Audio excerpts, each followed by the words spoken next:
All right, hi everyone. My name is Isaac Losell. I'm the head instructor here at SIU Music Program at SIU Carbondale. This today is our guitar studio, and we usually performance, a musician, and all that, and stage and play. We find that it's best to have some actual on-stage practice since it's a performance-based class. And the studio serves also as the lab portion of our applied lessons. So it means like on a weekly basis our students get up here and they try out the pieces they've been working throughout the semester. You know, it's a way to get a little more experience, and by the time we get to finals, things are a little more liquid. And also it's a chance for the students to interact with each other and see what the peers are working. Maybe you hear a piece that you like and you want to use it for your own devices as well. So I hope you enjoyed what we got going on today, and let's get the music started. So we're going to start with Anthony Duo, and he's going to be playing a piece by Leo Brouwer, and it's titled Un Día de Noviembre, or A Day in November. So hope you enjoy it.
move this a little closer to me.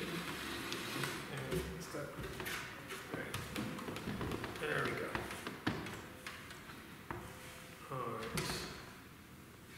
All right,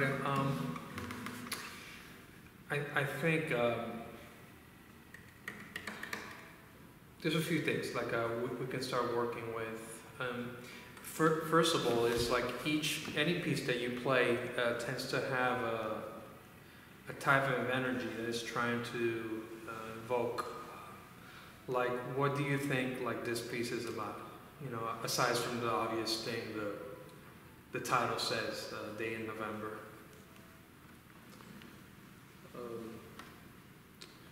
It's kind of an emotion that you get with the changing of the weather, I guess. I mean, I guess that's in the title, but it builds to that second part where it just kind of unfolds. And it starts off a lot simpler. Yeah, you know, like there's an inevitable association with the fall, you know, being a season. You start breaking out your sweaters, enjoying a cup of coffee, cocoa. You know, it's, you know, things are starting to wither outside, but it's also, in another sense, you know, within it it's contradictory because there's a warming sensation, and you certainly with the two parts of the piece you can see the duality of that. I think that the first thing before we even get into the technical, you know, having an image of what the piece is and what it should do, it's in itself the guiding process. You know, everything else stems from that. And when you're actually engaged in performance, it's not just hitting the notes on time, but you're trying to also sell to the audience that image. And it's quite an undertaking because, you know, how you physically sell that, you know, it really makes you think. But that should be the where your mind is at, you know. So I think that would be the first thing to sort out. And then everything else kind of trickles down from there. Let's go over the first part. Can you give it a go? All right. So that is very broad. I'm thinking, you know, weasel your way into it. Okay. Like maybe stretch it out a little bit. It's like kind of like you're coming from under the tempo and then you get into it. Okay. Like.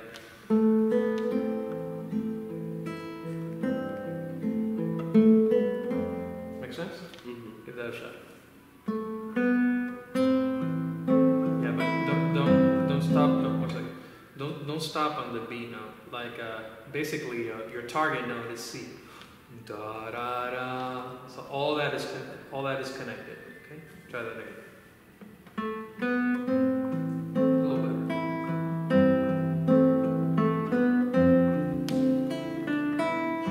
Okay, one more thing. It's a bit fast. It can be slower. This is andante. So andante is always evoking. Now you have another piece of the puzzle. Andante comes from the verb andar, which is to walk. So it's something as you were walking. Get that a shot.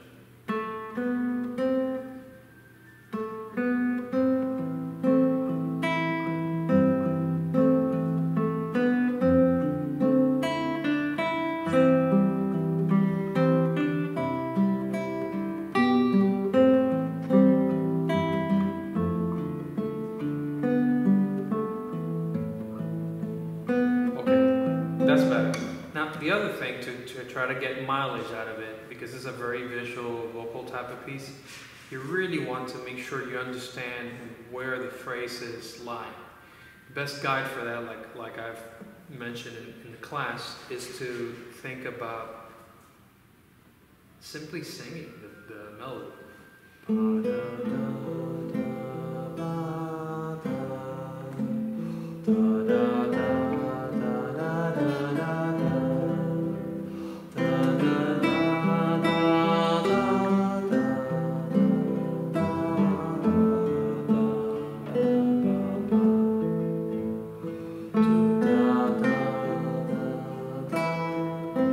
notice it already starts doing a number of things dynamically, and it helps to sell it more.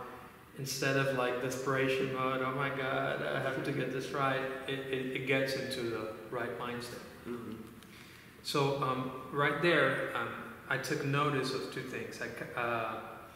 There's like a big phrase at the end of that, but it's almost like every...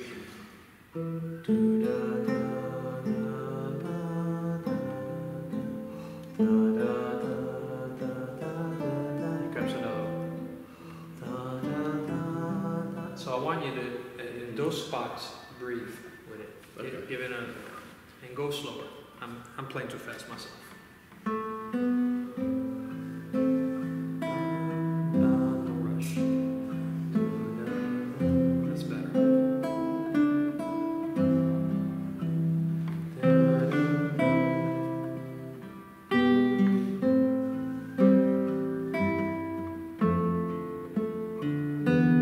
Keep going.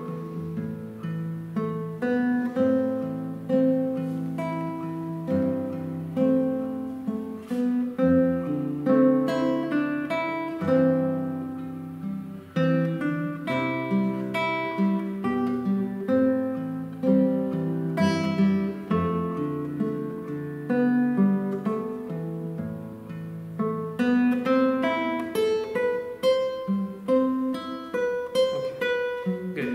All right. So now you have something else coming up. Due to our time constraints, I won't get into this yet. I would consider restroking the melody. Maybe it will not work. I think in everything there are some contrasting points of view, because this kind of goes back and forth with a texture in which beneath the melody you have a middle voice. And sometimes the back and forth, when you're in that sort of situation, maybe it's not the best thing to do, but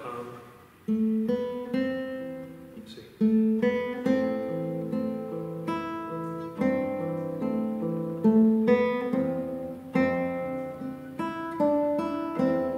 I think in this one in particular, the back and forth is not so much that it could work, and the other thing, it would automatically balance out the things. It's not so much that you're not playing the melody loud enough. It's like rock bands, You see a rock band playing live, generally, and I know I'm making a big overlapping statement. That's not the good. The good ones don't do this. Let's just say, but it kind of starts at one volume. And you see the guitar player going to the sound guy, I need more. So he gives him more. And then the singer cannot hear himself, and he's like, hey, I need more, so I need more. And all of a sudden, it rises to a whole other tier where it doesn't make sense. And then that guy needs a little bit more and just keeps going. And somehow, I don't know why, well, probably because the guitar is a quiet instrument. We are just volume mongers. We want volume. And more volume is not always the answer, Maybe we could make things around the melody quieter, so the melody can have more space to breathe. It's like if you're talking with somebody that's a soft-spoken person, probably yelling in their face is not the best way to be able to listen, be able to hear what they're saying. So this is a similar thing. Now, however, by giving the melody a separate color, that Taraga kind of thing with the restroking, the top voice, it also helps. It puts it in a slightly different sonic dimension, so it doesn't get chewed out by the bass and the inner voices. Alrighty, now this here, you're moving on to kind of like a B section.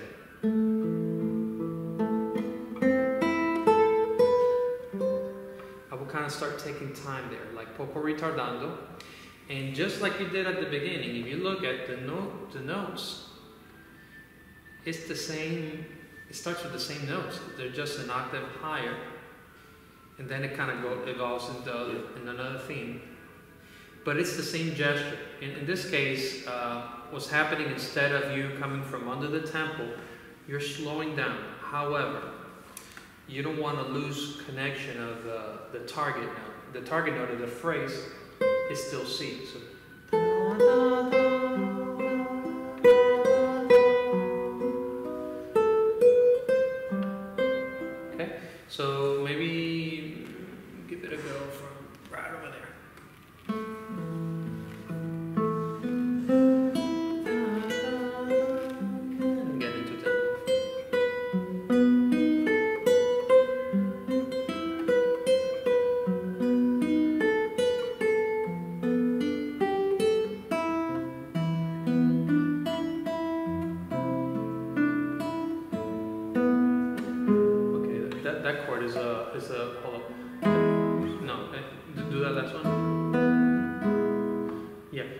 you want to get, all right, with that type of harmony, when there are suspensions, they're acting as tensions, harmonic tensions. So you want to, on that A,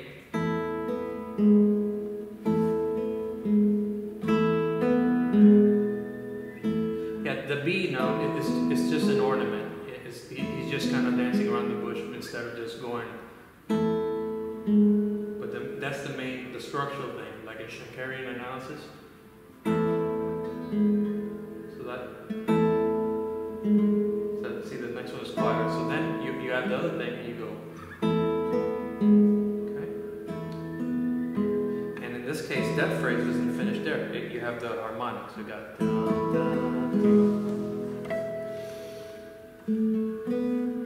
The second goes on. Keep going. A rush. Keep it.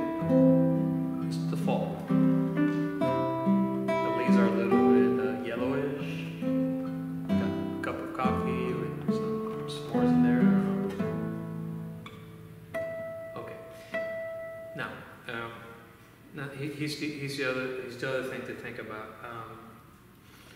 You could take a thing like that and give it an allegorical meaning. Maybe it's leaves falling or starting to rain, whatever you want. But, it's your image, so it serves you. But right now, the other thing that I want you to get you out of is that it feels like each section, it's almost like, you guys can probably relate to this, but like in the 50s, there was these Superman shows. I don't know if you've seen those on YouTube. And because we didn't have the technology yet to do the flying stuff, it would be really more like he would jump through a little window, and when you go there, he'd be like, I landed. So I was flying. Here we go again. I landed. And I read something, Sharon Isbin, she has a great book on guitar performance. And she says sometimes guitar players, we tend to do that when we are connecting positions. We go like, we kind of sit on it. Problem is that it doesn't always agree with the phrasing. Sometimes it's concerned about connecting to distant positions, and I want to make sure I really got there. I landed, I stuck the landing, like in the Olympics. But often it's just a physicality issue of the instrument. And part of the thing we kind of learn as we start training is to disengage that from the phrase, because just because it's a guitar thing, it's not going to help the phrase to be expressed in the best manner. So what I see there is that section kind of starts descending till it goes back to the one chord, and then you have these bells that kind of emerge, and little by little. I think because you have a più mosso later, which is, it's going to go much faster, you probably want to use the bells to kind of take you to the tempo. That makes sense? Yeah. So if you came from, and that chord, down, tension, oops.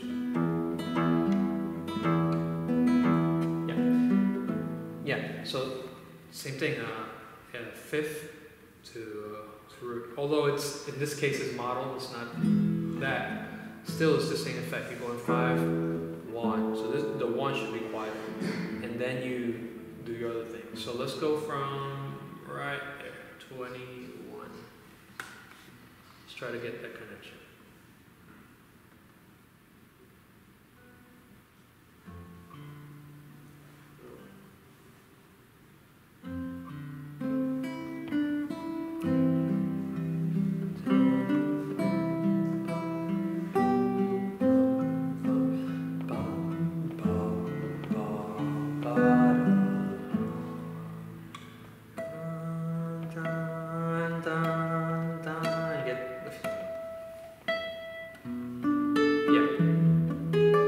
Yeah, but now it seems like you hit, all right, here's the overdrive. Let's go. Use their harmonics to take you there. Each of them should get faster than the previous. Okay, so listen, so your tempo was so you have to start bringing that from before. Like I'm gonna go from here. For instance, listen to it. So you got like.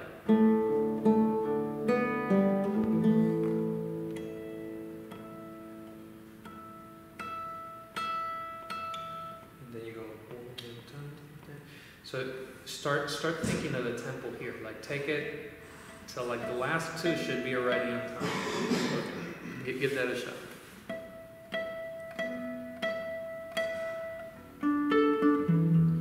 Yeah, but you have a high note there that you're not playing.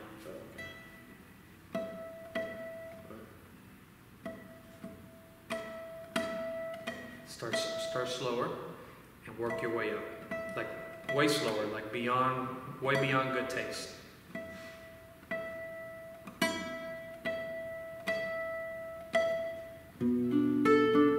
Okay, better.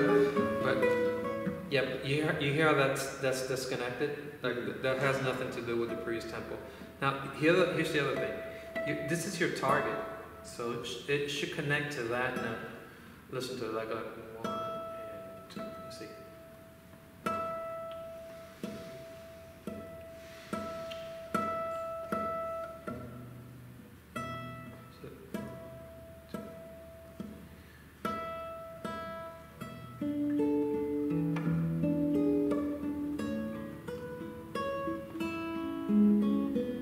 So it should, that way you connect them both.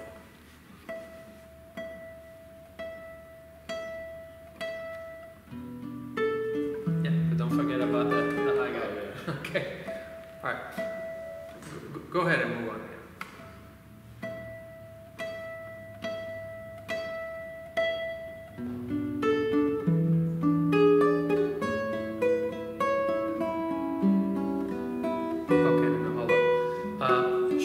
You're in the key of A major now, so your G's are sharps. So watch out for that.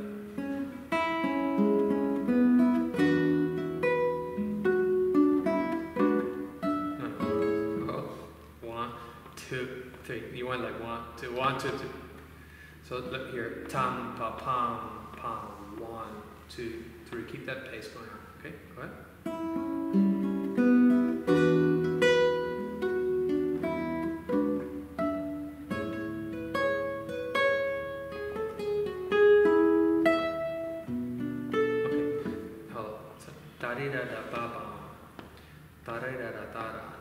Okay, that's like, it's gonna sound easier like eighth note.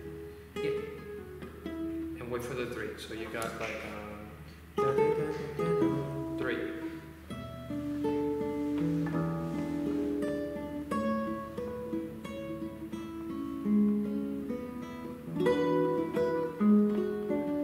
Go on.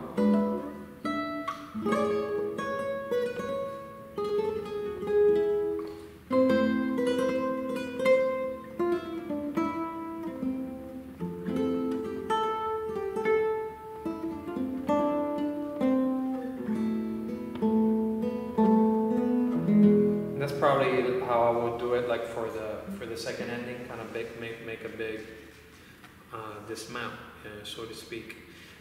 Probably like I know we have these finger like to be attack.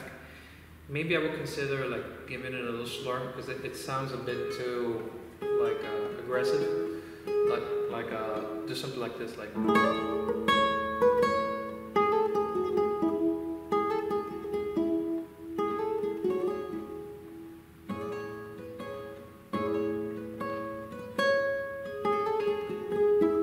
Exactly.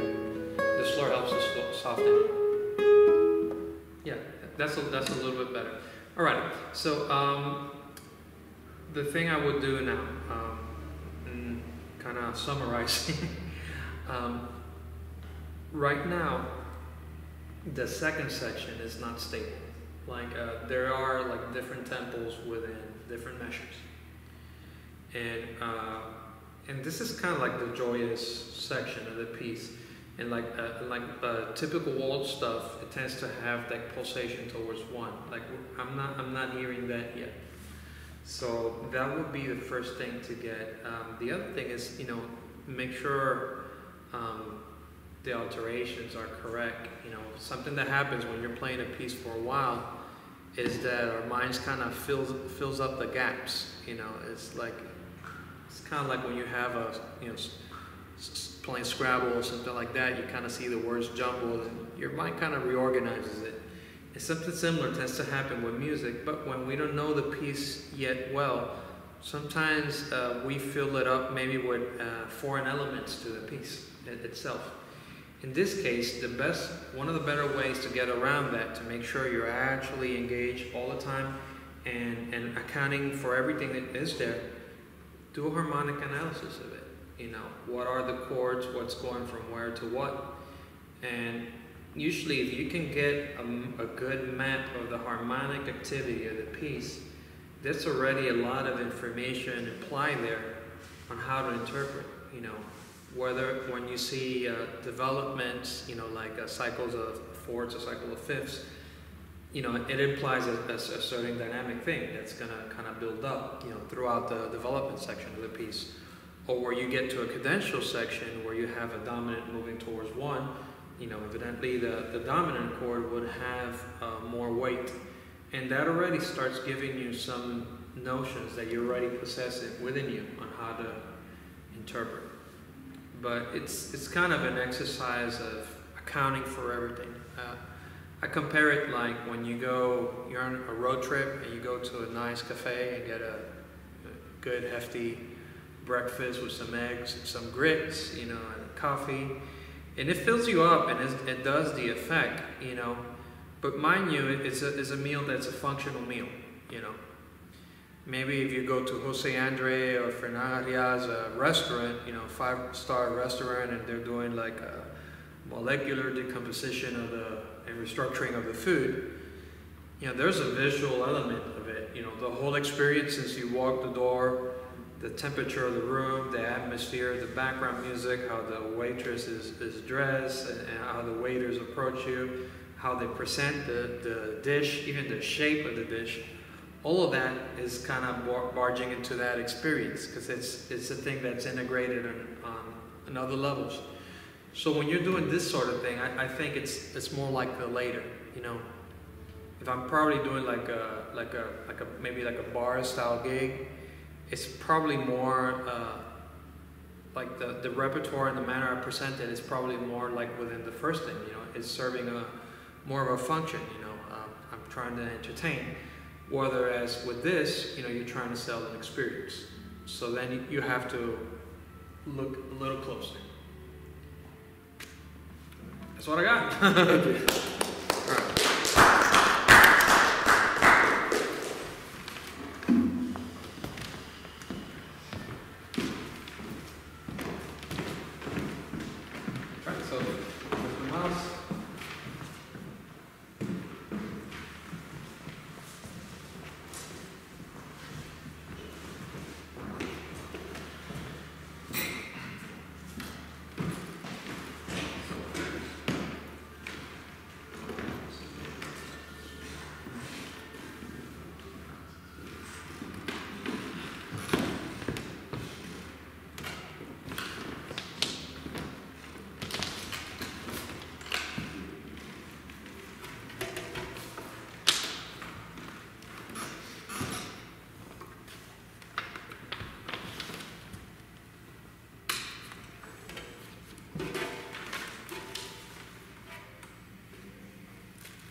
That's for you guys back at home that like to be calling me when I'm playing.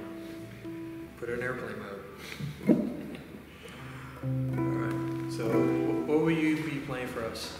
I'll be playing the single note solo from the song Just Friends by John Klenner and Sam and Lewis. Alright, you come in. Okay. 1, 2, 1, 2, 3, 4.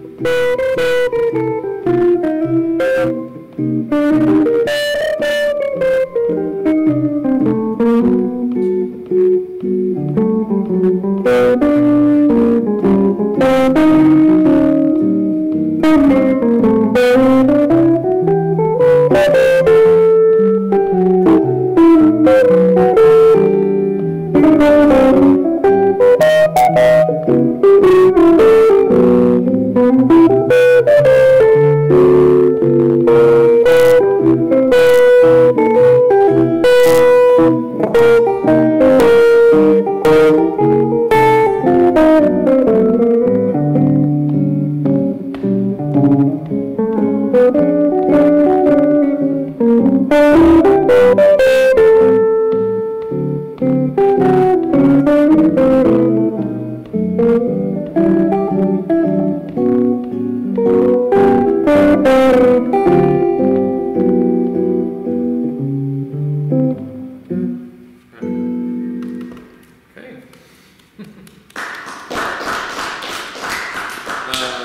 Right here, I started in the wrong place. Yeah. Okay. All right. Let's do some. All right. Overall, it's getting better. I think I've been kind of concerned with and trying to kind of instill in you.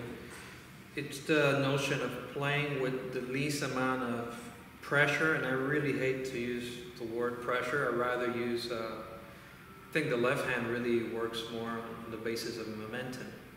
And for the folks back at home, what do I mean by that? If you just take your guitars wherever you're at, let's just take the first string, 7th fret. Just press on that and give it a ring, you know. Now, if you look over the fretboard and at the distance between the string on the 8th fret and the fretboard, it's like maybe a millimeter, you know, depending on how you have your guitar set. Even if it's pretty high, it's going to be within the millimeter range. It's very close. So, you know, try this. You know, instead of trying to press on the second note, simply just rest your finger on top of the string. Just touch it. And yet, as you notice, because of the action the previous finger is doing, it doesn't take anything at all to bring the next note down. And with playing, it's a little bit like that. What you start learning how to do is to shift the weight from finger to finger. So in reality, just to call it something, the initial push is when you start with that first note. But everything else, if you become savvy at manipulating that principle, it's just about pushing the cart. It's like when you're at, you know, Costco and your significant other starts piling up things, and you're going like, oh my God, this is going to be the most expensive purchase in the history of mankind. And then you have to get that car to push. It's the first push, you know, but once you're going, things are kind of okay. So that's the momentum factor of it. And that's starting to gel. Make sure though you stay on your fingertips. Sometimes you're kind of rolling back to the back side of your fingers, and that's going to require less pressure because the heavier side of the bone is actually on the fingertip. And you want to use that so the string yields to you. Okay. Alrighty. Now with that, losing our place. There's a few exercises that are actually good.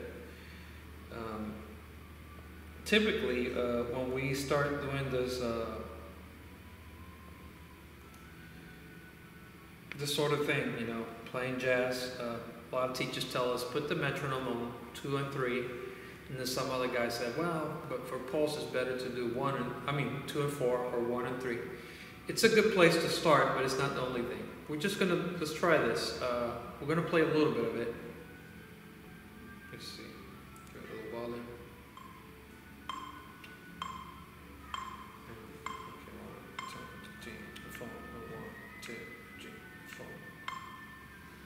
Okay, so that's going to be 2 and 4. And then we're going to start switching the values of the metronome. And I'm going to show you a few things that you can do to increase that tempo stability so you don't lose your place in the bar. Okay? 1, 2, 1, 2, 3.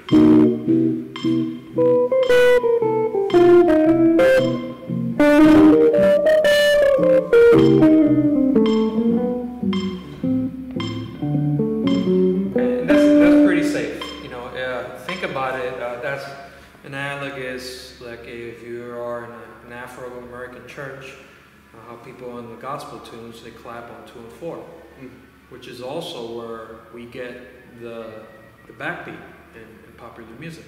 You know, in pop music, that straight comes from the church. You know, that one.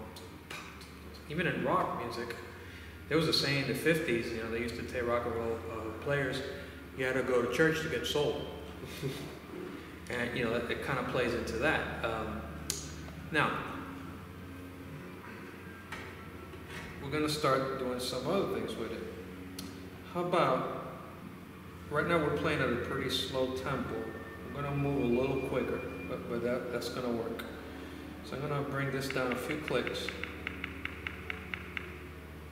Let's see.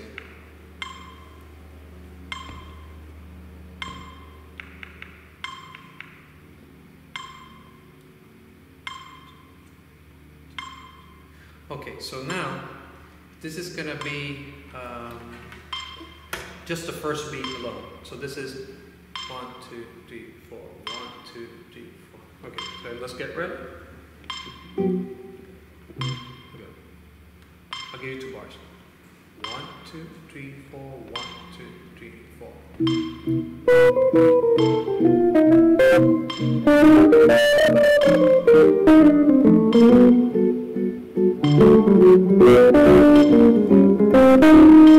Good. All right. Good. I almost kind of wobbled there for a minute. Need to get my breakfast. All right, and because it becomes difficult when the metronome is really low like that. All right, now let's start moving that beat around. Let's say instead of that being 1, now it is 2. So this is 2, 3, 4, 1, 2, 3, 4, 1, 2. So I'm going to give you 2 bars and we'll get started. 1, 2, 3, 4, 1, 2, 3, 4.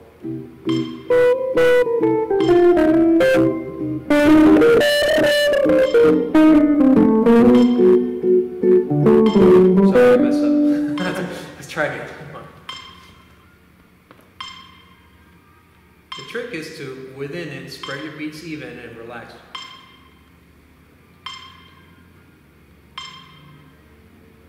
Here. 1, 2, 3, 4. 1, 2, 3, 4.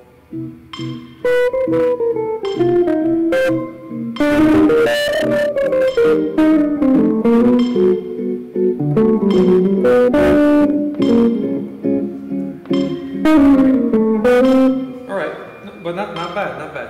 All right, and now you can take that. Probably maybe I would probably do it even a little slower, down like to 30 beats per minute. I think I had it too fast. It's not. It needs to be closer to what the tempo practice that you're using for the piece is. Yeah. And you could take that and just make it 1. You can make it 2. You can make it 3. You can make it 4. Make it the end of 3. Yeah, make it the ends, and it gives you with each thing. Like I'm gonna improvise a little bit with it.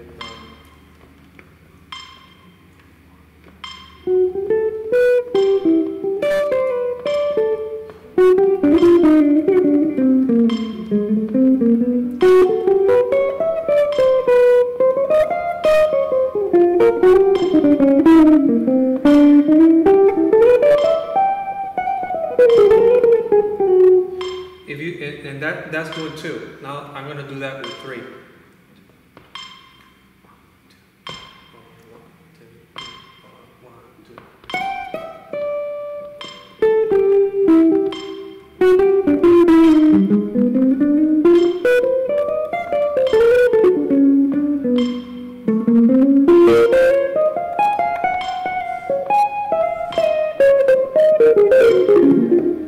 So you notice you get like a different feel with it depending where it's at.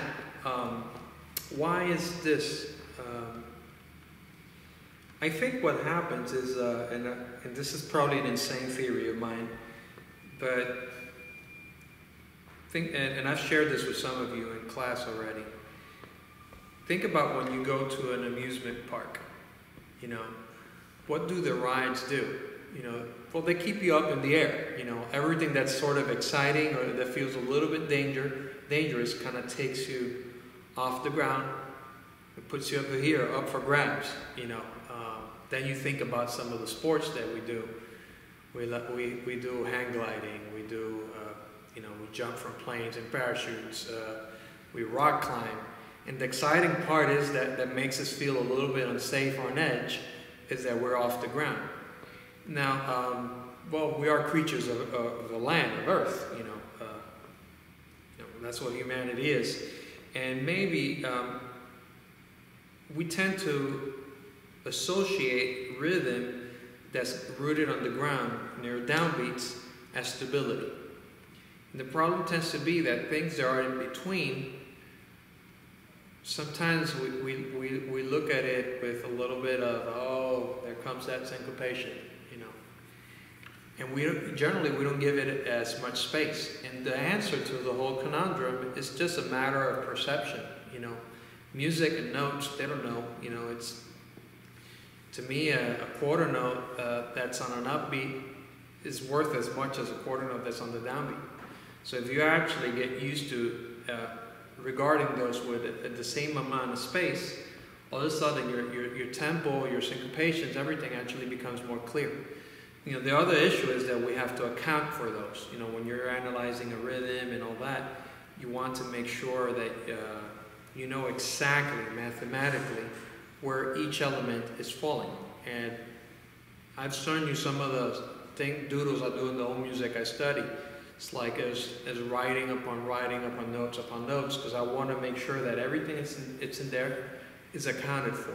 That way, I'm not just going on intuition, but I actually understand. I keep pursuing it to the point that I can understand what I'm trying to do. Now, the metronome, what it does, and it happens sometimes with especially in the jazz context, is that some players, you know, they're not used to listening to rhythmic movement on certain parts of the bar. Or, you know, and this stands for all musicians, we tend to look at the metronome, sometimes even as a crutch to keep us in time. Whether when you do it this way, the metronome is acting as a verification tool. So you're responsible for your own time, and the metronome is showing you your time, it's here or it's wobbly. But I think, you know, with this piece, you're almost like there, and with just a little bit more of that sort of work, you're not gonna have to feel like you have to be down on the floor all the time. You can be a little more mild about it. Okay. You have any questions, or that makes sense to you? Yeah, it makes sense. Alrighty. So yeah, we completed the first one. So if you'd like to tune in, we're gonna be doing these once a month. So the folks back at home, see you soon, and don't forget the Guitar Festival coming up November 10th and 11th with Zvonimir Tot from UIC coming down, and from Brazil, our brother and friend Moacir Teixeira Nieto is going to be playing, releasing the new CD Over the Time, featuring the music of Marcus Vinicius. So, see you soon.